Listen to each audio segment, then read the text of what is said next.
আসসালামু আলাইকুম। সবাই কুমড়া নিয়ে বেগুনি বানায়, আজকে আমি কলানি বানাবো। এর জন্য কাঁচকলা কেটে তারপর হলুদ মেখে 10 মিনিটের মতো আমি রেখে দিব। ভালো করে একটার সাথে ভালো করে মিশিয়ে রেখে দেবো। তারপর 2 কাপ বেসন নেব, তার মধ্যে হাফ কাপ আটা নিয়ে ভালো করে মিশিয়ে নিব। ভালো করে মিশানো হয়ে গেলে আমি 1 চামচ লবণ নিব, আর 1.5 চামচ হলুদের গুঁড়ো, 2 চামচ মরিচের গুঁড়ো, ঝাল অনুযায়ী নিয়ে নিলেই হবে। আমরা এখানে 2 চামচ মরিচের গুঁড়ো দিয়ে ভালো করে মেখে তারপর পরিমাণ অনুযায়ী অল্প অল্প করে পানি দিয়ে মেখে নেব।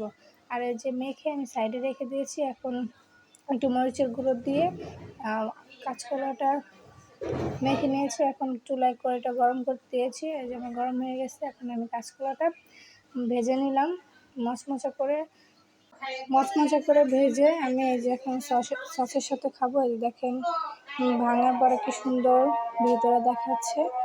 আজকের ভিডিওটা এই পর্যন্তই। আল্লাহ হাফেজ।